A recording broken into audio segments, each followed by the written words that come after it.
All right. So, I'm Skinner, and I played Cleave, so you don't have to. Now, I should put a little asterisk here on Cleave. This is Cleave in 3.19. This is at level 93, and I am a very skilled melee player, and I've been playing for many years. And I wanted to show that while Cleave is in a very bad spot, and it was much a meme that it gave us 2 radius, I want to demonstrate that it is possible, in spite of that, to play Cleave. Although with high investment and like a very optimized tree and using a lot of techniques. And with all that said, I've actually managed to make a pretty decent build. However, I need to put a huge asterisk. One, it's melee in 3.19, and it's Cleave. And if you want to play Cleave, here's how to do it. But I do not recommend playing Cleave. Okay, I gotta put it out there. I gotta be upfront right away. I have managed with my build to have 1 to 2 million DPS while mapping, while clearing, sand stance, so on and so forth, and then be able to ramp up to about 3 million pinnacle boss DPS, doing pure fizz, impale, on hit, melee damage with Cleave, which is really good. But it's really good for Cleave. If I was using the exact same gear and tree, but using Cyclone, I could have 3 to 5 times as much damage, and if I was using Spectral Helix, I could have 10 times as much damage, and that is not an exaggeration. I think we are all aware of those numbers, and I don't think Spectral Helix is broken or needs to be nerfed. It's quite clunky. It's not very good for clear. It basically has one niche, and that is, simulacrum and boss farming. Melee in general needs to be buffed. I've made videos about this. I'm not going to go into details about that. What I am going to say is, here's what the fuck you can do. All right. And I'll explain everything you can do to be able to do the same thing, and why you should probably just, use Sunder or something that was also recently buffed. It does more damage. You can hit people on the other side of the screen. This is the area that you are expected to get, right? This, however, is a lot bigger than what you're going to have when you log in and pick up Cleave. Because we get that +2 radius at gem level 20. We probably need it at gem level 1. And this is with Divergent Cleave with 20 quality, where you get 40% increased area of effect while not dual wielding, which means using a 2-handed weapon, because you're never going to use a single-handed weapon and a shield with Cleave. You're going to do no damage. And Anomalous Pulverize. So what Anomalous Pulverize does with 20 quality is gives another additional 10% increased area of effect. So we get a total of 44% increased area of effect, and the other 40% increased area of effect. So we have 84% increased area of effect, and we are in Sand Stance, and we're getting another 14% more area of effect. And even with that, we're getting about this far, which is about a quarter of the screen. And that is really the best you're going to get. This is what you're going to get for your Cleave radius. Now, it's enough. Now you're probably like, damn, that attack speed's not very fast. Well, that's without rage, without my frenzy charges, and without anything up. So you'll see when we actually map. It's not terrible. So, what else are we doing that you need to do if you want to play an actual melee fizz build? So they did fix Pride, right? Pride was bugged before, where your aura effect did not increase the effect of how much more damage they would be taking. Now that that's fixed, Pride is actually worth using. And before that, actually, it was better to use skitter bots, so you could shock, and Herald of Purity, because Pride and Blood and Sand together would come out to the exact same amount of reservation as Herald of Purity and Skitterbots. And before, the Herald of Purity and Skitterbots would actually result in doing a little more damage, and you didn't have to worry about pride ramping up by being close to the enemy, so on and so forth. And so, dope. We are using Impale because Impale is actually the single best melee hit scaling gem in the game. All right. Impale is basically mandatory if you want to do a physical hit, even though they gutted and nerfed Impale. The way to do Impale now is to do it with very little investment. All right, so that is a 1 gem link, all right, the Impale support, plus, where's Dread Banner over here? Yeah, plus Dread Banner for another 20%. And then on your tree, you take the physical mastery node because you really want to get this anyway. You're a physical build. Overwhelm 20 Fizz, really good. The mastery that comes along with this is 20% chance to Impale on hit. So you take 1 banner. So yes, you're giving up Defiance Banner, okay? But 1 banner, low investment, 1 gem link, and 1 skill point on the tree, and you have 100% chance to Impale.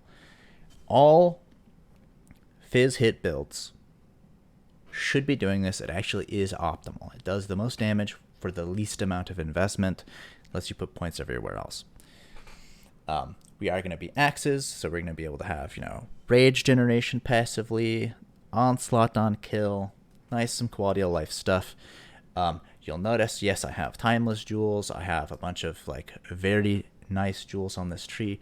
We'll get into that later. Because you need to. And a big caveat is I self-crafted this weapon. It does about 840 PDPS. Hits can't be evaded. And I managed to, while essence slamming, hit perfect T1 Merciless. At the time I made this, there were only 20 axes on the market with this much DPS or better. And it had an open prefix. So I didn't have to worry about accuracy anymore. So with that in perspective, okay, you're not going to do as much damage as I'm showing without substantial investment. Now, huge things. We are a Slayer. Slayer is the best way of getting damage here. I want to explain this interaction real quick. So it's all because of this thing, this 1 node, Masterful Form. We get +1 max frenzies, and our endurance charges equals our frenzy charges. We are picking up all the frenzy charges on the tree so that we can have 7 frenzy charges, which is 7 endurance charges. The endurance charges keep you alive while you are leveling your character so that you don't get set back. But then when it's time to get damage, you get the Arn's Anguish Belt. You get brutality charges instead of endurance charges. Brutal charges are amazing. What brutal charges do is they give you 3% chance to do triple damage per charge. So 7 of them, 21% chance to do triple damage on hit. That makes that Impale better, etc., etc. If it's also a crit, yeah, it's good. Okay? That, very important tech. Slayers basically get to do this for very low investment. You want frenzy charges anyway. Now you just also get that many brutal charges. This gives a ton of damage and is why we are Slayer. Not for Slayer Cull, not for Slayer Leech, although those are amazing. We're actually here for the free, brutal charges equal frenzy charges interaction. It is a ton of damage, and Slayers, all hit damage Slayers, should be using this interaction. It's very strong. The other thing that we're using is Ceaseless Feast gloves.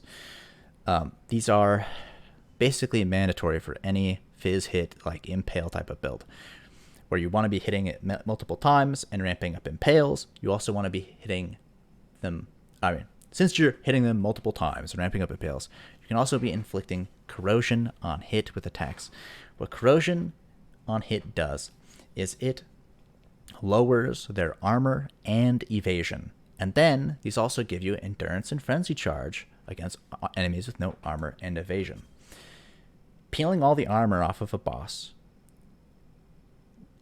is so much more damage, because we combine that with the fact that we have 32 overwhelm on the tree. We have 12 here and 20 here.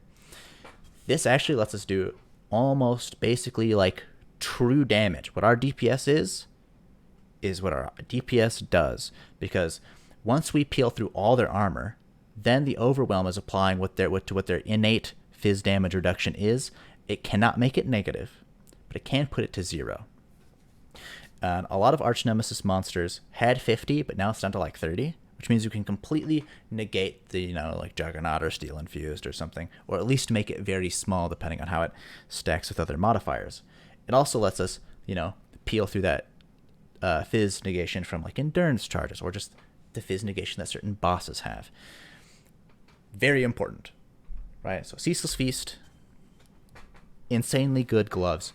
They also give phys to hits. I have been trying to hit vuln on hit on these gloves. I've got +2 minions, despair, tons of other assorted things. I've got an enfeeble on hit multiple times. I have 2 full tabs of bricked Ceaseless Feast. I have spent over 200 chaos trying to get vuln on hit on Ceaseless Feasts, because this is a huge benefit if you can hit it. So for now, I have vuln on hit on a ring. Okay, we want to automate vulnerability on hit, and we want to automate Assassin's Mark on hit, and you want to use additional curse. This way you get power charge generation and a bunch more physical damage being dealt without having to stop and cast anything. It interrupts your flow in the map. If you ever have to self-cast these curses, which makes your effective DPS lower, right? The big thing people don't understand, and the big problem with melee, is that your damage uptime is low. And if you also have to be self-casting curses, your damage is even lower. And then if you're not casting them at all, your damage is terrible, right? The other thing that is mandatory for builds here is multi-totem. All melee builds need to use a 4-link multi-totem. It is the most damage that you can do. So you use multi-totem with Maim, Ancestral Protector, and Ancestral Warchief, because this gives you more attack speed and more damage. Okay? Perfect. Now, and also you maim them, so, they take more damage, right? This is responsible for like 40% of your damage on bosses, is just these totems, okay? Do not underestimate them. Is very good. Also, what's up, Mango? Now, with that said, let's go fuck up a map. I had a Kurok mission that was a Purifier. That, fuck it, we'll try and kill Purifier on Cleave. I don't know. I actually haven't been doing any bossing with this character because, well, I've been doing blighted maps and delving as my form of currency generation and just for levels. But the clear is not bad. With this much radius, you can do pretty well. I'm not really worried about anything just killing me either, so it's pretty nice. I do have almost 6k life. I do have Slayer Leech. The one downside, I actually have a huge weakness on this build because I don't have the currency to cover the downside, is that I don't have Chaos Resistance.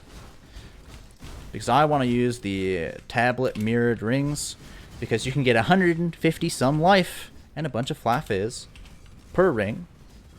So I've been doing that. Like this one has 158 to max life and 18 to 28 fizz damage to hits. Extremely good. So, do recommend using them. I would want to use 2 of them, but I have to wait until I can vuln some ceaseless feasts to do that. I would be willing to pay 2 divine.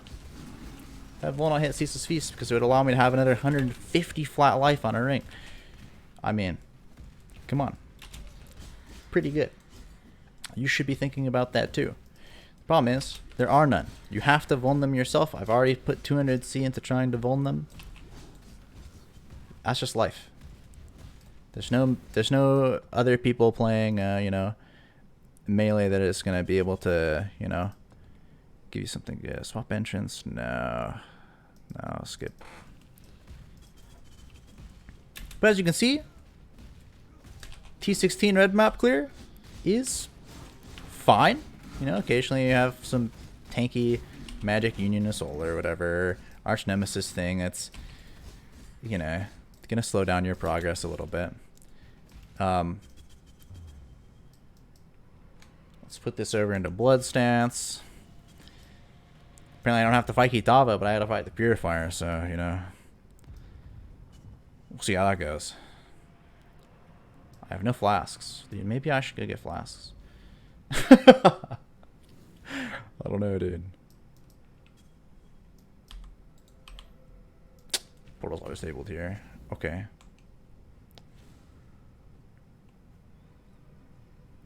I've actually literally not fought any of these bosses on this build yet. So we're going to see how it actually does.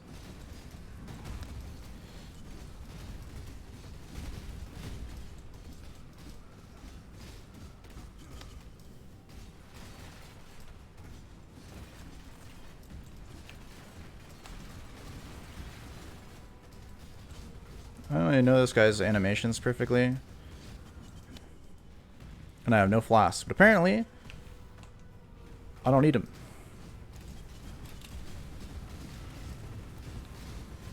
Give me my charges, dude.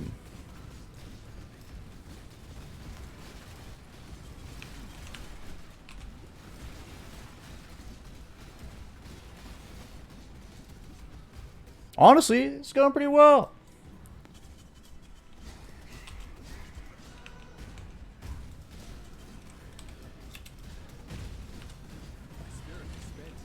Okay, well, there you go. There's Purifier and a T16 with Cleave. With two-handed Cleave. Again, this acts is like 10 Defiance. And I've got triple damage a lot. I peel their armor back. It's important. I have like an insane 125 life, T1 spell suppression, helmet. I've got 123 life and, stuff here. I've got brittle boots with 83 life and a bunch of resists. I should be able to boss, right? With basically anything. I want to dig into how I'm actually responsible for doing a lot of this damage. So let me just portal back to my hideout. Now that I've, demonstrated that, the build is real. Cleave can do this. I'll pull the POB up. So first thing I have to do is change this to show desktop instead of game, and then Cleave. All right, so you'll see down here, it does say I have 2 mil DPS. All right, this is with.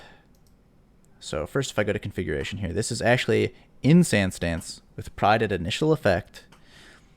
With only 3 corrosion stacks.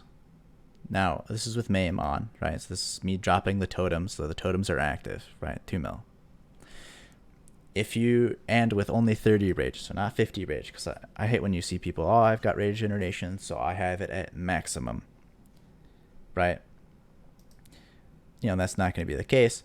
All of these are true. I'm going to have my friends use some brittle charges. I have multiple sources of getting them. So they're basically maxed all the time. Now, this is pretty reasonable. This is, however, still with my totems active. And so if I disable them, you see it's actually 1 mil. So this is why I said it is 1 to 2 mil while mapping, because again, these are responsible for like half of your DPS. Again, multi-totem is incredibly important. If you want to be doing a physical hit build, you need this 4-link. It's not an option. You have to do it, right? And this is with me not really including how much damage they actually do, the fact that it's going to be 2 protectors and 1 ancestral war chief, so the damage is actually a little higher. I just don't like to assume that they're actually, doing that, so like 1 is fine. In reality, there's going to be 3 totems, right? So it's going to be 2 protectors. But this is why I say 1 to 2 mil. And then if we go over here and we go to what I did against that boss, which was Pride got ramped up to maximum, and I was in blood stance, it is 3 mil. If I actually managed to ramp up to 50 rage, it would be 3.3. And if I'm down at literally 0 rage, it's 2.7. So I just say 30. It's an average. It's reasonable. If you had more corrosion, so on and so forth. And again, I do want to point out this is against the Guardian/Pinnacle bosses, which you just saw me kill. So let's break down this tree. Why does this work? Why am I getting almost 6k life? It actually is over 6k if I use another mirrored ring. Let me pull back to the game. I have a mirrored ring I actually took off. This one has 142 life, some flat fizz, and some int because I needed some int. This one that I'm still have on is 158 life and 18 to 28 fizz attacks. Very good.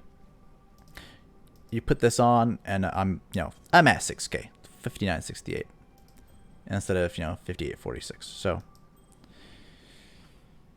the mirrored rings are worth it. You want that flat life. It's very good. Okay. To the POB. Let's explain how this build works. This timeless jewel. You want a lethal pride. There's a ton of good ones. I can show you how you can find timeless jewels that are good here, but we want all of these things anyway, right? So this is, a 25% increased damage and 5 attack speed. We always obviously want bravery and Art of the Gladiator. You'll notice each of those is also, thanks to Lethal Pride, giving me 4% increased maximum life. This is with 11663 seed. I actually got this for 50 chaos. It was not very expensive. People are generally not looking for max life Lethal Prides. So I got triple max life, a little more leech to complement the fact that I already have, leech over here, and then increased recovery rate for leech because Slayer. All right, Slayer leech is important. I do want that. Okay, the other things that are granting over here, I got 20% increased fizz on my Golem's Blood and 20% increased fizz on my Frenzy Charge. So this Lethal Pride is giving me 40% increased fizz damage and 12% increased max life on 1 jewel. Extremely good. Also, a jewel in this slot does not interrupt iron reflexes, so you can have, all that evasion become armor because, let's be honest, armor, I don't have room to have grace, so it's not worth me having a evasion at all. It's better to just take all my evasion that I do have, turn it into armor, because the penalty of dexterity providing no bonus to evasion rating does not matter because we're going to be using Mage Bane to have our dex become spell suppression. So this build does have 100 spell suppression, right? We come over here, we pick up reflexes. We actually have to take 1 additional node because it's hard. And even though I have a T1 spell suppression roll, I need 1 additional 4% here. I got this at level 93 though. Again, I just had 98, 99 spell suppression this whole time. All right, you pick up Inveterate. It's big. You increase your crit strike chance by your chance to suppress. Important. This gives 10 suppression on full life. And then also we use a quartz flask for another 10 conditional because I'm going to be using that when I'm hurt. Right, so you see that this actually does not count the full life from this node. I just want to show you guys. See, this 10% on full life is not counted in your spell suppression on the tree on Path of Building. So you do have this when you're on full life is 100%. And then when you're not full life, you're going to be hitting your quartz flask, still have 100. Awesome. Okay. If the amount that this belt is doing with brittle charges is insane, so we can just take that off and you'll see we lose 1,000,000 DPS. Okay. Brittle charges are important. This is why we're literally a slayer, so we can utilize these things. All right. So starting this tree out, I actually did the entire leveling playthrough for this build. Act 1 through Kitava. It is on my YouTube. I uploaded it. I did it with no twinking, and it is 7 hours. I broke it up into 3 videos. There's Act 1 through 3, then I think 3 through 7, and then 7 through 10. Because I did it in multiple sessions. I'm not a no-lifer playing this game. I work full time and do lots of other stuff. But I did it with no twinking, and I killed Kitava in 7 hours. So Cleave actually through the campaign feels pretty good. You hit maps right after Kitava, and it is like hitting a brick wall. Archnemesis shit on you. I went and I then spent 20 chaos, got a Bringer of Rain, Wings of Entropy, a replica Wings of Entropy axe. I have a video up using that and explaining that. You get a ton of attack speed. It's very good. It's a very cheap way to use Cleave, entering into white and yellow maps. You're basically not going to upgrade to some really good weapon until way later. It actually was hard to beat using a replica Wings of Entropy on this build, even with a 833 PDPS axe. So when you are leveling this build, right, you come through here first, right, because you want the damage and life. You come here, you pick up Destroyer, then you come over here and you pick up the right side of this tree to rush over to Martial Experience, and then you take the 40% increased damage with hits against rare and unique enemies. During the campaign, rushing to get this node, this mastery in particular, is going to allow you to delete bosses very fast, even with Cleave. After you get that, you path down through this attack speed, through Golem's Blood, and then you pick up this axe nodes here, so you can get Onslaught on kill. As soon as you get that, you no longer need the Onslaught gem. Therefore, you have a 3-link of damage, very strong, and you pick up Rage Gain. And you do the axe craft, right? This is, I've leveled many melee builds and raced a bit, and so keep that in mind. So after that, you pick up Wrecking Ball, because it is a bunch of damage and attack speed coming through here. And then you pick up this Overwhelm Fizz node and pick up at level 30 or 31, right before you're going to go kill Dominus, right? You go to the library, you complete the library mission, and it gives you the Impale Gem as a reward for doing the library. And you get Dread Banner in Act 3. Okay, you then put on Dread Banner, you put the Impale Gem in instead of Onslaught, right? Because it's the same green socket. You just slap it in there. And you pick this mastery up, and you have a 100% chance to impale before you finish your ascendancy.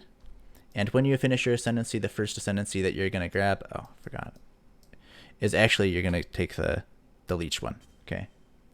So we're not going to be stacking frenzy charges yet. Slayer Leech is the best first ascendancy. The second ascendancy you will grab will be the +1 max frenzies and getting endurance charges, and then you'll pick up this one after you ascend.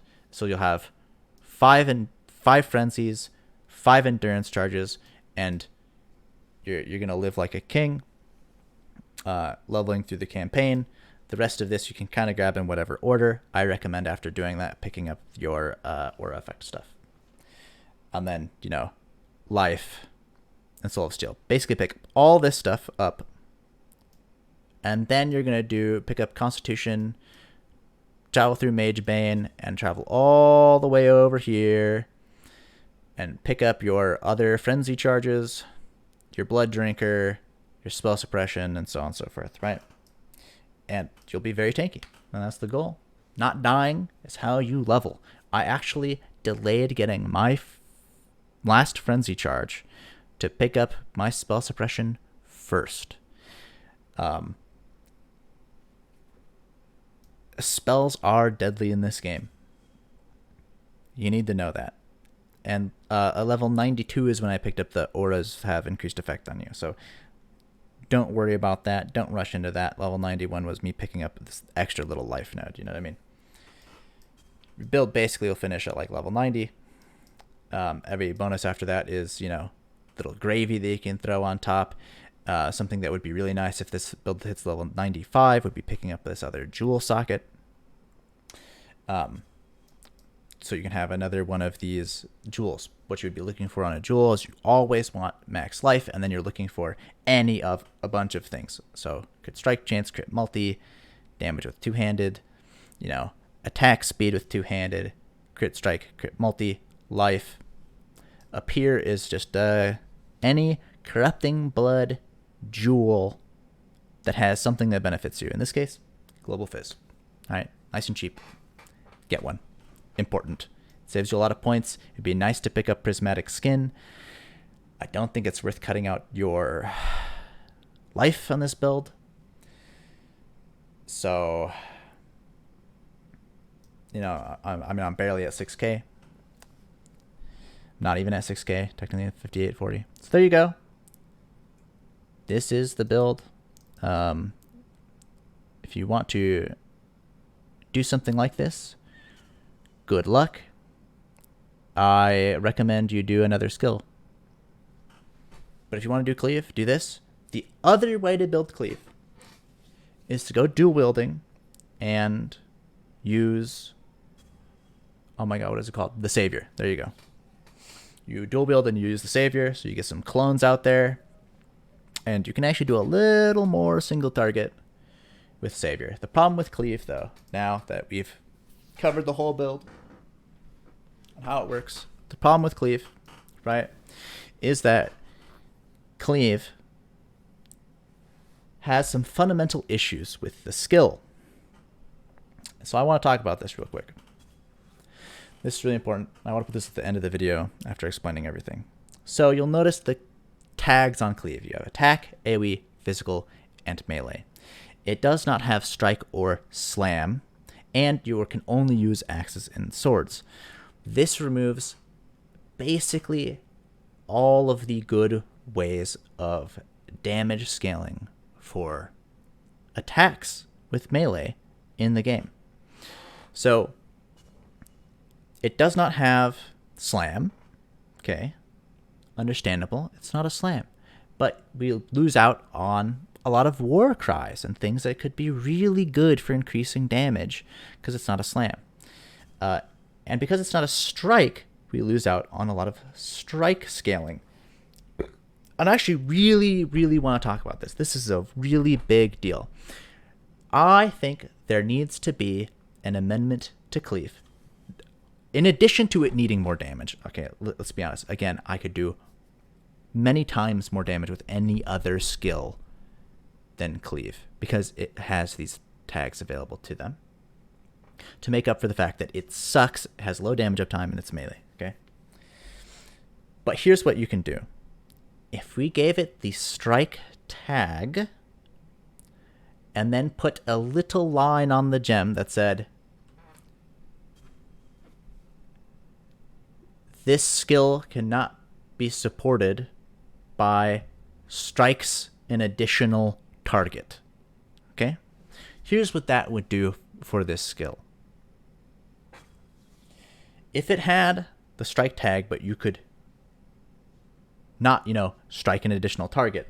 By strike an additional target, I mean like Tribal Fury, where strike skills target one additional nearby enemy, or you can have it on a glove, or you can have Ancestral Call or Ancestral Cry. All of those give you the ability to strike one additional nearby enemy. Obviously, that would cause, AoE damage overlaps, and it would make Cleave good. Okay, we're not proposing that. Okay, We are saying that wouldn't work. We have a line on the gem that says cannot be supported by effects that cause strike skills target one additional nearby enemy. But giving it the strike tag would allow things like Master of the Arena to give +3 to melee strike range actually apply to the gem. Because right now, if you look at this, brinksmanship gives increased AoE, but it doesn't really do any damage. And the base radius is actually pretty small. I have 84% increased AoE, and it's really not that big. You'll notice this attack mastery has +3 to melee strike range. Over here we have, a +4 to melee strike range, well, at least 5 nearby enemies, and +1 leading up to it. None of these apply to Cleave. And Cleave, again, I'm showing this with the most possible range. There are other gems in the game that have lines where they can still benefit from the additional melee strike range. Namely, Cyclone. You get 8% increased area of effect per 1 additional melee strike range on Cyclone. Because it doesn't have that tag, they're like, damn, people like playing Cyclone, we need to give it something because its radius got shit on. Cleave's radius also got shit on, okay? It got its, the jewel that gave 10 radius taken away. It got the fact that all these things that used to say, these didn't say melee strike range before. They gave weapon range before. And so it applied to Cleave. It applied to Cyclone. It applied to all attacks. They took that away from them all, but they gave it back to melee strikes because strikes needed a lot of help, so they gave it to strikes. But then it shit on Cyclone real bad, and people love to play Cyclone, so they're like, oh, okay, we'll give them a line on the gem where they can still get radius from these, so it's not worthless. But Cleave got all of those taken away and got given nothing back. Cleave basically lost about 20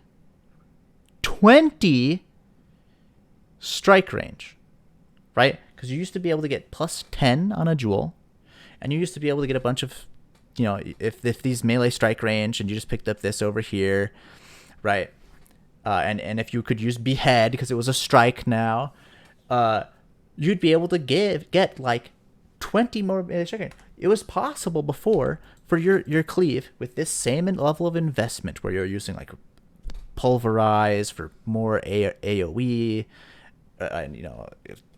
Divergent for increased AoE, all this stuff. You could probably get it to near the edge of the screen. That would make Cleave a decent clear skill. It would feel good to use. And if you try to use this dual wielding, your clear is terrible. It is really bad. You have basically no area at all. So either give it the line from Cyclone, and again, it needs more damage, or give it the line that I described earlier. Big important change that Cleave needs. Thank you. And I'm going to turn the stream off. That way I can just clip the whole thing and then just upload it to YouTube in one take. I'm Skinner. I hope you like my 3.19 Cleave build. I'll have the POB and link in the description. Cheers, and hopefully we get some melee changes coming up.